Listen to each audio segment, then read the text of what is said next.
Today we're going to be talking about Chapter 10, which focuses on the pros and cons of media globalization. We're going to start off with our introduction, and we're going to begin by talking about a video game called Luxpain, which is a graphic novel-based game by a Japanese company called Killaware that was originally released in Japan before later on being released in Europe and North America by Nintendo.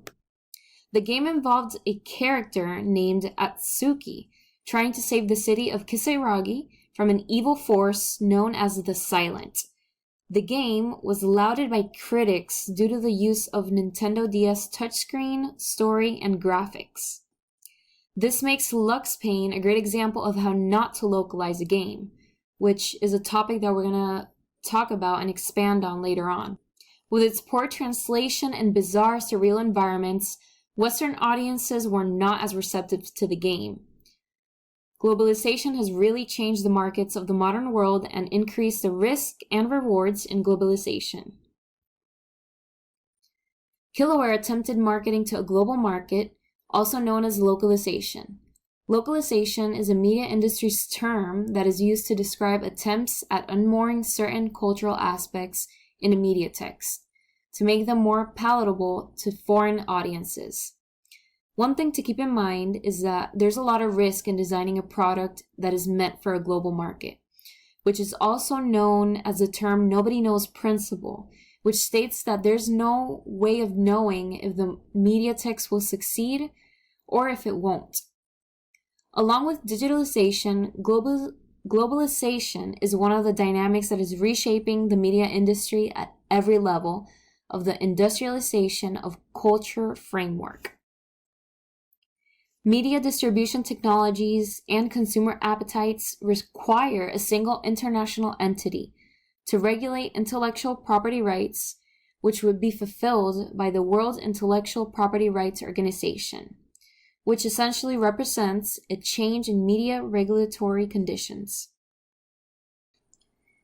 Globalization as a dynamic of change is really only commonly considered in some sectors of the industry. For example, major films and video games are heavily globalized, which culminates in high profits earned from the foreign markets. Usually, newspaper and television are more local and appeal to smaller audiences. Another aspect will be the social and political questions that globalization of media industries has given rise to. And finally, the importance of digitalization in industries and how it has changed the media in the world today will also be discussed. To continue, globalization refers to a variety of complex and sometimes contradictory social and economic developments that have been taking place since antiquity. Media globalization is unique in that communication is now instantaneous. Think about it, we have technology right at our fingertips each and every day, which allows for efficient coordination of media production, distribution, and aggregation. So, modern media globalization wants to spread the risk and reward of commercial media as widely as possible. Usually, companies use cheap labor by outsourcing. So, global outreach connects corporations, governments, and non-government organizations. Industry executives and creative workers can communicate globally about production, funding, buying and selling of media text. To continue with the history of media globalization, since the 20th century, American media industries have used globalization as means to spread at different speeds, depending on the type of industry. For example, Hollywood was the first industry to spread globally after World War I. This industry made up to $26 million in foreign markets alone in 1926, which is the first year the Motion Picture Association actually started to report sales and data. Now in 2013, major Hollywood studios made $35.6 billion from foreign audiences and only around $10.9 billion in US and Canadian markets. So, since the 1970s, foreign markets have become increasingly more valuable to companies. This truly makes America the one to dominate global markets. Commercial media industries have a strong incentive to take advantage of low cost and production, while non-commercial companies and industries have to appease stakeholders, usually citizens for whom the product is aimed. Most contemporary companies follow a commercial mandate. Despite this, American companies enjoy what is known in economics as the first mover advantage. So, first mover advantage is the fact that the first company to move into a market often remains the main player in that market for many years. It is believed that this advantage comes from better intelligence about markets and technological innovations that the first mover company possesses, and better brand identity. Hollywood tends to have this advantage over its competitors in film and television. Another reason for U.S. global dominance in media industries is the size and affluence of global English-speaking market. Minus video games and popular music, most media is rooted in language dubbing, subtitling, and translating tend to diminish the appeal of a media text in a foreign language. As a result, media industries tend to export and import from linguistically similar countries. This gives English-speaking countries an advantage due to the population of wealthy speakers available. Now consider that American global dominance is now in decline and is also no longer the only media capital. These other media capitals include China, Japan, India, Mexico, Brazil, Egypt, the US, and the UK. Now that we've already talked about a little bit of the history of media, we're going to talk about the drivers of media globalization. And we're going to start off talking about film, which has been internationalized for a century. Another thing is that Hollywood movie theaters all over the world are making international profit.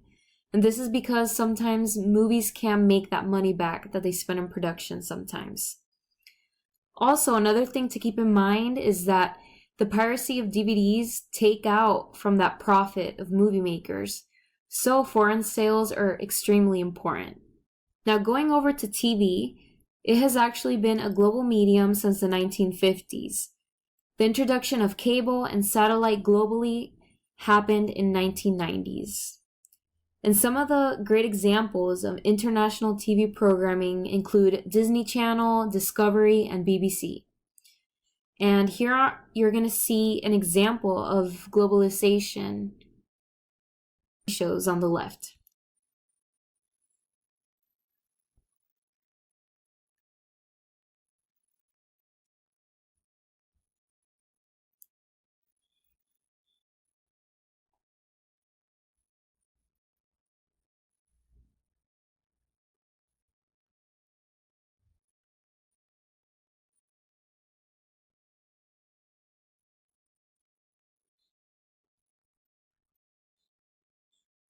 About TV, we're going to go over to gaming.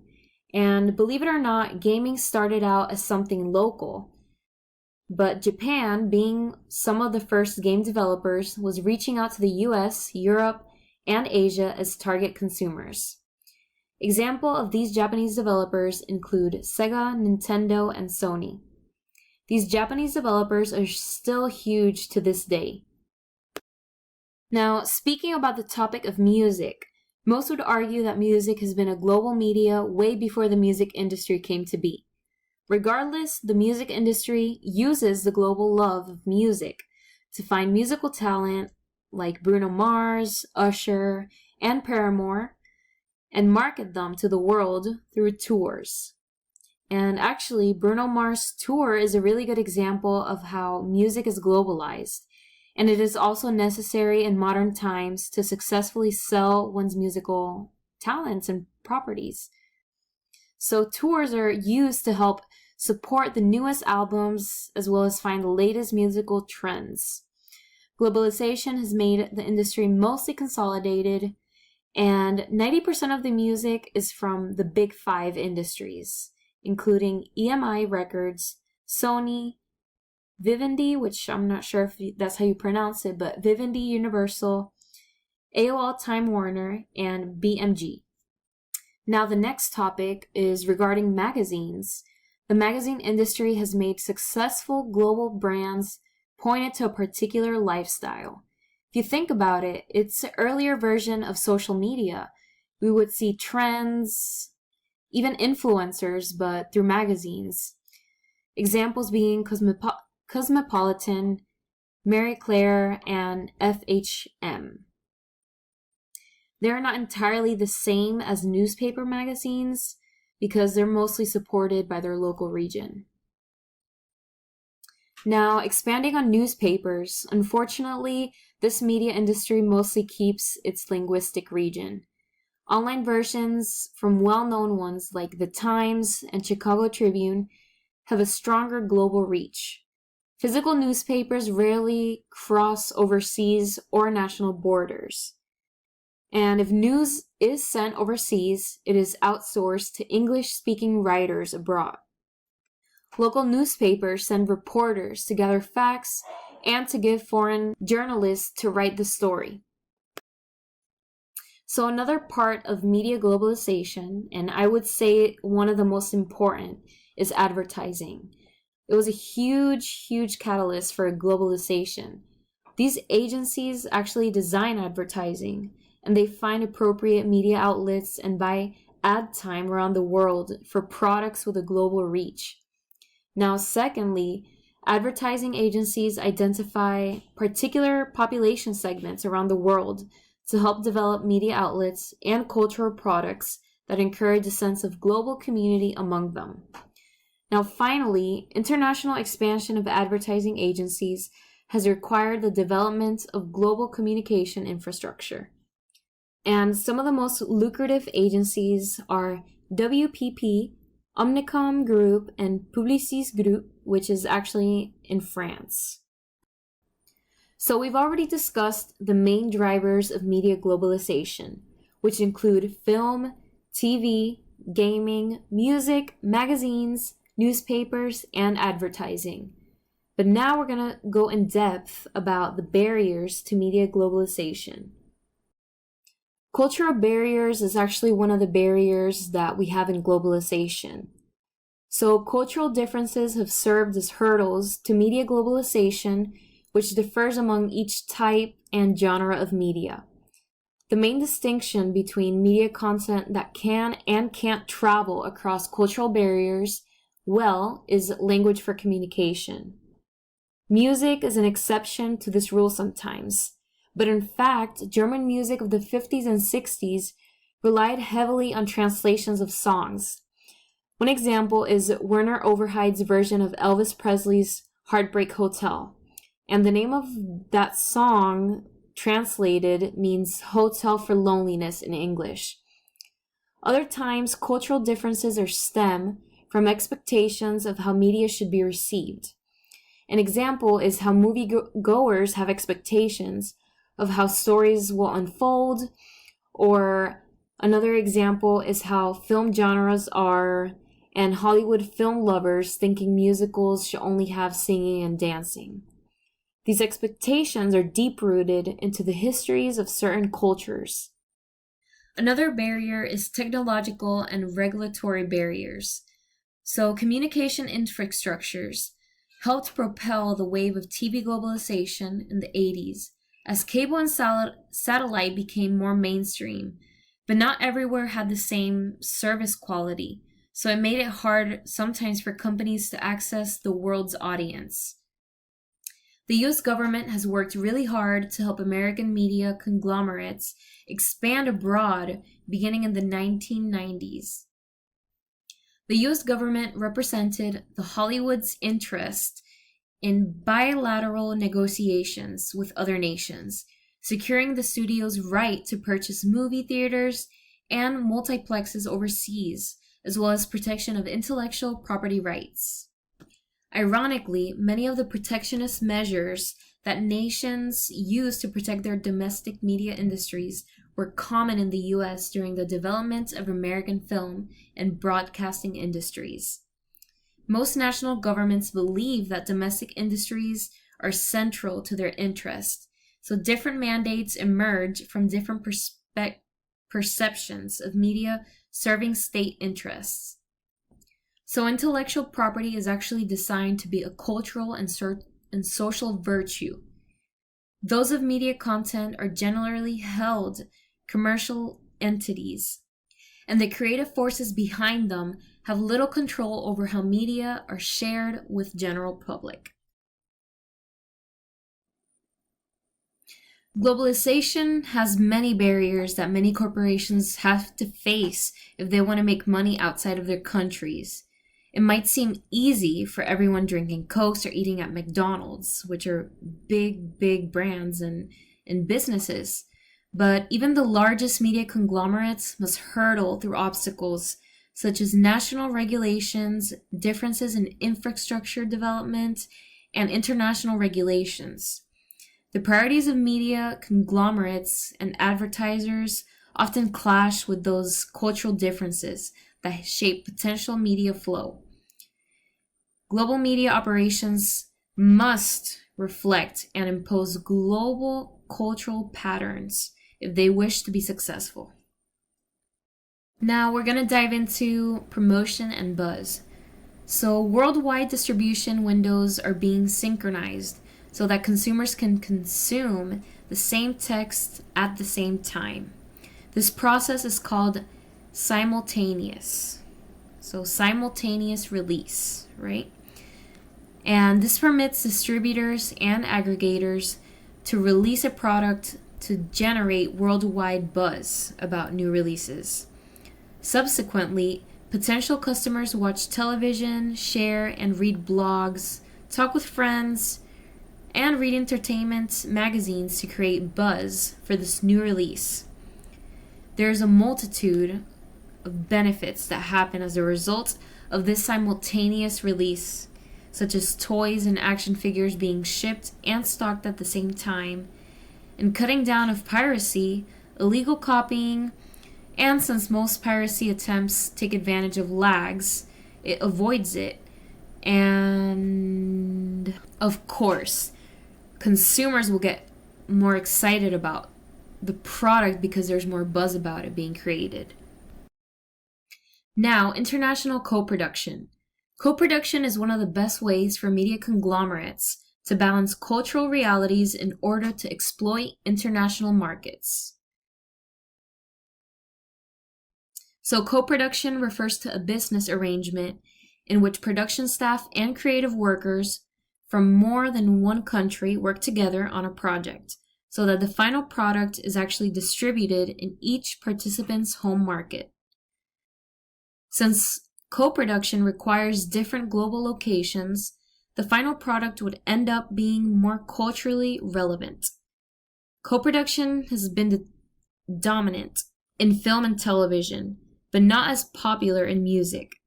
In television, public service broadcasters in Europe, America, and the Pacific Rim were one of the first and most active proponents of international co-production, starting actually in the 1980s. This is because many of them began to face competition from domestic commercial competitors. So they used co-production as means to defray costs and maintain production. In addition, co-production also permitted producers from foreign countries to avoid domestic import quotas, since most co-production treaties specified the percentage of domestic and foreign workers necessary for co-production to count as domestic. As years have passed, the CBC, so the Canadian Broadcasting Corporation, became significant players in the international co-production market. Other co-productors achieved this as well by getting better at identifying good partners in projects, and extensive work with another led to a degree of cross-cultural understanding among producers and gave more cultural relevant programs for viewers. Specifically, though, the CBC appealed to the foreign co-production teams because of their close proximity to the U.S. market and the track record of success getting television programs picked in the United States, which is the largest national television market. Furthermore, Co-production between CBC and other broadcasters with public mandates, specifically Europe, was a major way in which globalization happened in commercial media environment. Public service broadcasting has been scrutinized for the past 3 decades because it's inherently national, not international, and is publicly rather than commercially funded. In addition, commercial broadcasters think that public service broadcasters can't do much more than they can, and they should be limited to these specific types of television and commercial outlets which can't produce. However, Canadian media scholar Sarah Tinnick, I'm not sure if I'm pronouncing it correct, has shown that public service broadcasting can give an entirely different view than commercial broadcasting. She actually found that in global sex trade involving Eastern European women, commercial broadcasting blamed it on single Russian mob boss, while a co-production by CBC and the UK blamed global capitalism on the exact same topic. So this shows that the mandate of media outlet influences the kind of content we're likely to receive. Dubbing and subbing has to do with translation. So the translation industry goes through an extensive process to make films and television possible to be watched by everyone. And it may seem like something simple, but there's a lot that truly goes into this process. The quality of translation may entirely depend on the commercial success of what's being dubbed. Since the 1990s, once cable television became introduced in the West, translations really began to be taken seriously, and as a result, more costly.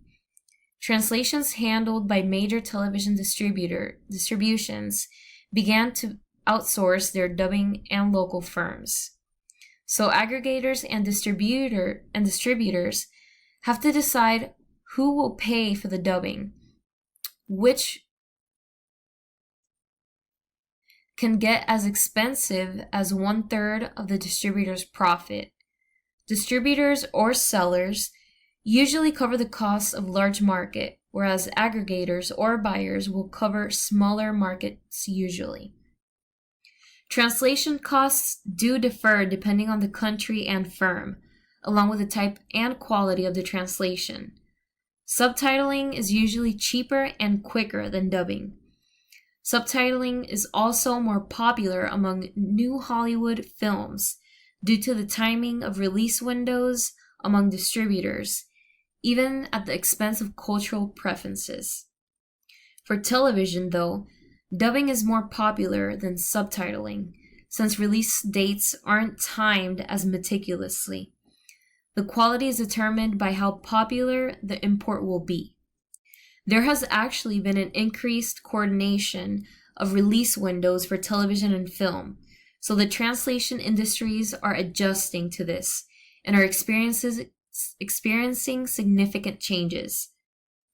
Now, audio and video tracks not matching up has been a common problem, but digitization will soon eliminate this problem due to subtle manipulation of both tracks. Now, we've already talked a little bit about localization, but one thing to know is that all media industries use localization. Global media organizations delegate operations in each market to local decision makers. Keeping your product on brand while still using localization can be really tough, and different markets will handle it differently. Across the board, though, most global media companies offer local control to decision makers as long as they understand that what the parent company wants. Global fashion magazines, including Elle or Vogue, which are very popular, actually do a great job at employing localization strategies while still staying true to their brand. Format sales in television is one of the most common localization techniques used. Like when there are different national versions of the same show, such as Big Brother. Now, speaking of outsourcing, Outsourcing is the process of production where certain elements are completed at different locations than primary production to take advantage of cheaper labor conditions and government subsidies. Only 65% of Hollywood movies in the US market were filmed in the US in 2013. Outsourcing is widely debated about topic because it establishes a loss of high-paying, unionized American jobs, the quality of work being cheaper abroad, and the labor conditions. Now we're actually going to talk about media globalization. Now we're going to talk about media globalization, but in the global south. So the spread of digital distribution, especially through the internet distribution, has created opportunities for media produced outside the global centers of power to gain audiences around the world. And the definition of global south is actually nations and cultures that lag behind the developed nations in terms of wealth, life expectancy, and the availability of utilities and technology. Most consumers of digital media distributed come from the nations of the global south rather than the producers. And the definition of alternative globalization is the circulation and consumption of media texts that are not driven by power media conglomerates. The global south is more subject to piracy, and it compared to global centers of power, where the spread of their media is sold to informal marketplaces, the distribution spreading across all the subcontinents. Because these transactions take place in the illegal markets, they're very hard to monitor or to be reported by any agency. However, this also helps the distribution of these film industries. So 2 film industries that are actually affected include Bollywood, which is in India, and Nollywood, which is in Nigeria. Nollywood being the 3rd largest movie producer. Nollywood has actually developed a business model that takes advantage of the perils of global digital distribution. Fast shooting schedules, cheap production techniques. Films are released by DVD simultaneously from home viewing. There are other media companies that are trying to mimic Nollywood's business strategy and find a way to exploit the markets that Nollywood films opened up. Yet, this business model is actually hard to replicate. But one example is Dish Network, which started providing Afro-entertainment or Afrotainment channel for Nollywood films. Now, some of the key points of the Global South, one being Nollywood being a good example of how digital distribution can create opportunities for the Global South to become producers of their own media and attract consumers. Another thing is that it is difficult to generate profits from abroad, and only the largest and richest nations in the Global South are capable of using media globalization to expand their own commercial media industries. We're going to continue talking about globalization, but this time we're going to focus on the commercial and social consequences. So media organizations seek overseas markets for their products. Why? Because it's a huge potential market as a group and allows them to exploit the long tails of products for a longer period of time. Globalization is both an economic and a cultural process. Media moguls created a range of institutional practices, which led to a growing variety of international opportunities for producers, distributors, and exhibitors. In the music industry, American media corporations export to international markets, but import little. The music industry is also an exception because it's already importing different musical genres. American media imports are generally low, and foreign films shown in specialty theaters, TV channels import 2% of program schedules, and papers and magazines are included. Next, the television industry. So television producers trying to make Innovations to create programming that is fresh and appealing include reality formats that are broadcasted in Europe and Australia. For example, American Idol is actually a format from British series Pop Idol, and other shows like The Office and Ugly Betty originate from other countries. Another technique used for globalization in the 2000s was American soap opera producers incorporated storytelling techniques of Latin American telenovelas, which demonstrates that American television programs are increasingly designed for global viewers. Something important that happened is that Fox Television Studios actually eliminated deficit financing through upfront investment by international co-production partners. And deficit financing actually means a television industry process where production studios lose money in making series during the first few years, even if it's a hit. So while the studio loses money by making the show, it maintains the possibility of the other revenue streams through secondary markets. Produce entire episodes to sell to networks is an example. And one of the shows that embodies this is Defying Gravity on ABC.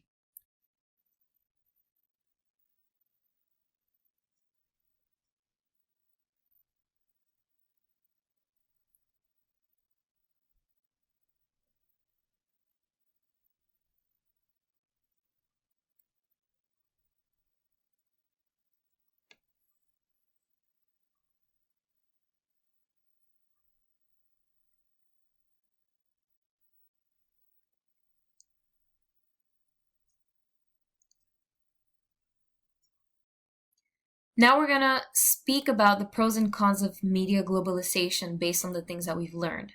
So one of the pros is that there's innovation of media that's being created in order to meet everybody's needs and fulfill different cultures.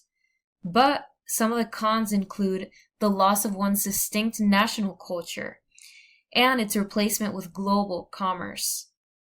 Another con is that new media technologies speed up the process of change. They include satellite TV, internet distribution, and digitization. Next, cultural imperialism versus cosmopolitanism. Negative consequences of exporting our media systems, and the values they contain.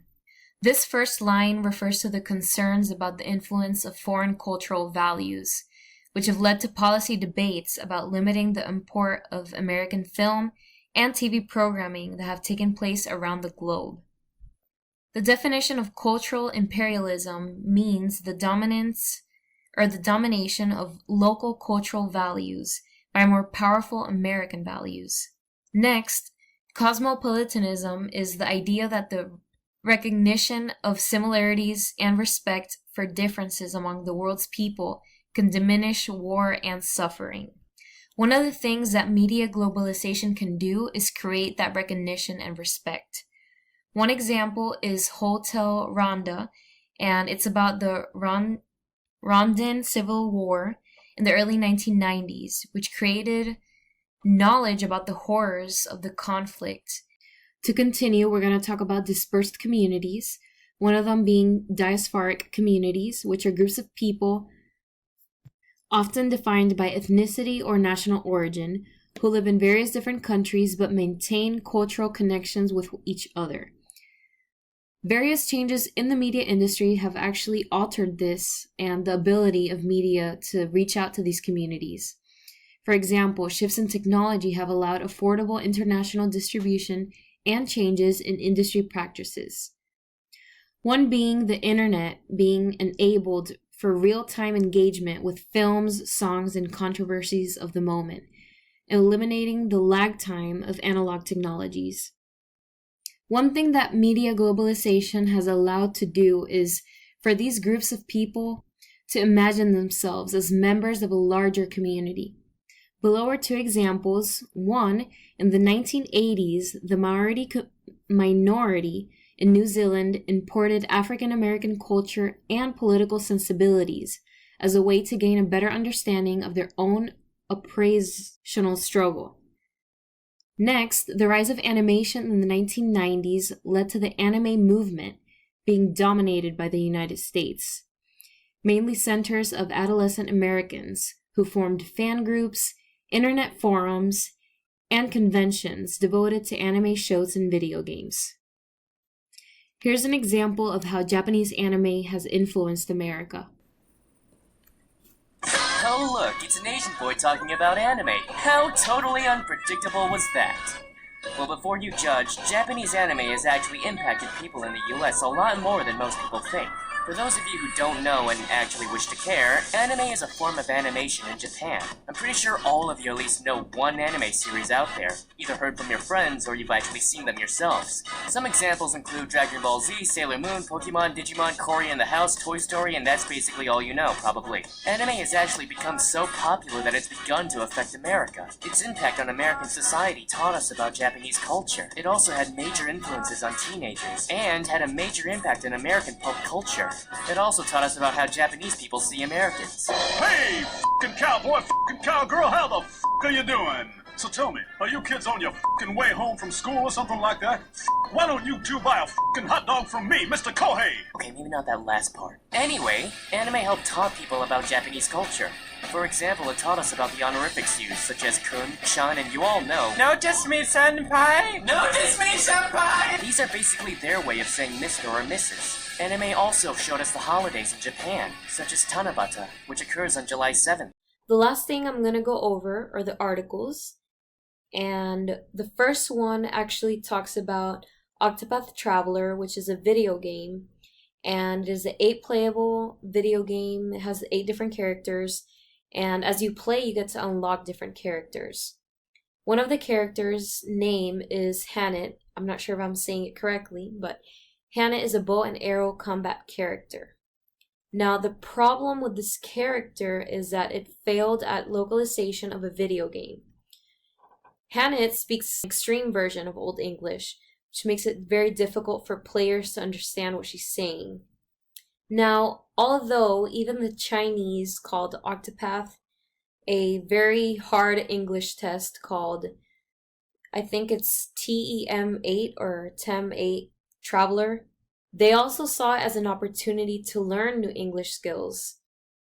And even some Octopath Traveler players even started sharing tips on interpreting early modern Shakespearean era English, according to this account's tweets. Now the next article talks about Task Us, which refers to it as an example of outsourcing.